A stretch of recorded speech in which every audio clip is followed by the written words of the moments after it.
It was pretty surprising to me to read this, and I want to go into some detail about it and also give people some advice out there. I think one of the obstacles that we have in our education system is that people don't get a lot of financial advice. I've worked really hard with my daughter to be the person that gives her financial advice because she's not getting it. She didn't get it in high school. She's not getting it in college. And I think a lot of young people come out unprepared for how to better themselves financially, how to get ahead, how to become a homeowner, and kind of the pursuit of the American dream because they get sucked into these weird directions. So the average age of first-time homebuyers in America, this is not a Florida statistic, the average age of first-time homebuyers is at an all-time high, 38 years old. Now, I could go on and on about how interest rates, the economy, some of the political choices, a lot of things about what has caused that to bump. Housing shortage, okay? I could also talk about how builders post-Great Recession really pulled back on building and reduced the amount of risk they had because they got stuck with so many homes in foreclosures and so many homes that didn't sell and so many value drops that they slowed their pace of building, and they slowed it so much and they went such a long period of time when they didn't build that they've never really been able to catch up the supplying of new construction homes with demand. So that is certainly a compelling thing that hopefully a pro-real estate president will figure out some ways to improve that, to reduce the downtimes of permitting, to create incentives for even potentially more affordable housing. You know, again, promises of the Harris campaign was a $25,000 first-time homebuyer credit. Look, they've done that before. And while I certainly benefited from more transactions from it, the reality is that all it does is end up kicking the can down the road. It doesn't really solve any problems. It doesn't create inventory. We don't have an issue with, demand per se. We really have an issue with affordable inventory. And so there needs to be some things put in place to encourage builders to build more of the product that first-time home buyers can afford, which is another reason why the home buying age has increased, first-time home buying age. The products that are out there available in the price ranges they want, when they look at it and say, oh, well, I want a house that's got all these smart features and new and cool and fresh. And instead of buying the 2,000 square foot home, they end up going and getting an apartment because the home that they can afford doesn't have all those new fresh features like the apartment may. So it's caused this increase in age, but realistically, it's not having enough inventory. So in lieu of solving that problem, which we can't do, I want to talk to the people out there that actually make bad financial decisions that cause themselves to get to a point where they're not able to buy a home at an earlier age. When I was growing up, I was always taught about the value of home equity and how you're paying down your mortgage while the value of your property historically over long periods of time, sometimes not over short periods of time, but over long periods of time goes up. And so you have this home and you buy it and then you pay it down and, you get a promotion, you get a job.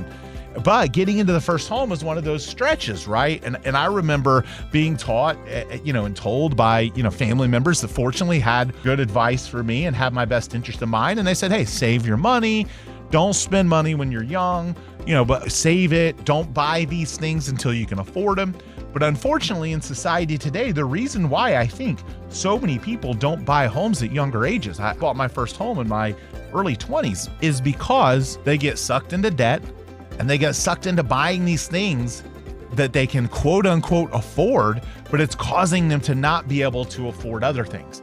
I'm a firm believer that home equity and owning a home is one of the key pillars to creating wealth and creating a life that you live by your own design. So a lot of people get sucked into debt or going to Starbucks every day or buying a new expensive car, and then they can't afford a house. So what I would tell you is early, if you have kids and they're in their teens or their 20s, or you're someone that happens to be listening to this show and you're in your 20s, save as much as you can. Don't try and keep up with your friends right now, but you'll pass them later on if you make those sacrifices now. Put money away so you can afford a house. You'll get so much further ahead and have such a greater chance at freedom and wealth by making better choices in your 20s. So that later on in life, you can afford what you want and you have equity and you have money and you can survive the ups and downs of the economy or losing a job because you've put things in the right place.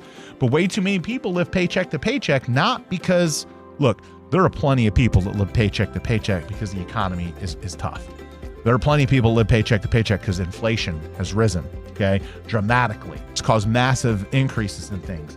But before inflation showed up, there were also plenty of people living paycheck to paycheck because they made really bad financial choices. They bought stuff they couldn't afford to impress people that they didn't even like. They tried to keep up with friends. They would go do dumb stuff. They'd live in the moment, and then they'd never get ahead. If you sacrifice for a few years, I believe there's still a great opportunity for plenty of people to become homeowners at younger ages. They've just got to have priorities in the right place and be coached and taught the right way.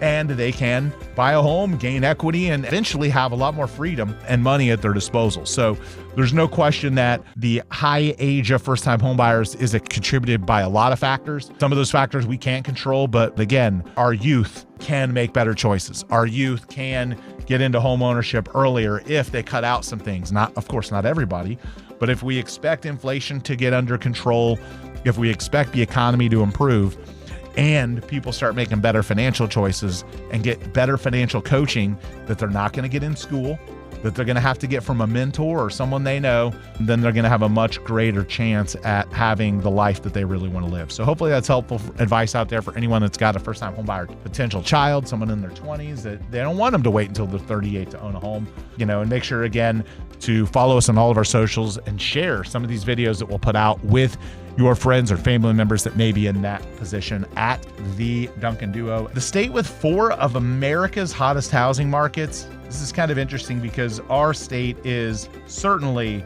not one of those states with the super hot real estate market. We unfortunately got hit with back-to-back storms. Pretty polarizing election because our state is pretty far right, very conservative now. So when I look at the list of the states with the hottest real estate market, Connecticut had the most metros on the list. Hartford, Worcester, New Haven, and Norwich, all in the top 20.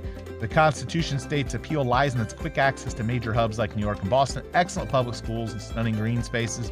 Moving to the middle of the country, Ohio came in really strong. Akron, Canton, and Toledo, all in the top 20. Midwest markets appeal to today's buyers because of affordability and provide incentives for builders to create more housing inventory. In light of today's higher interest rates, the Midwest is still very affordable, so a lot of people have gravitated to that. So, the most improved, a whopping 88 spots on the housing markets list in October. Hit number 164 was New York, New Jersey. Now, this is interesting because you've long heard, and I think this is kind of a trailing thing, but you've heard people say, people are leaving New York for Florida.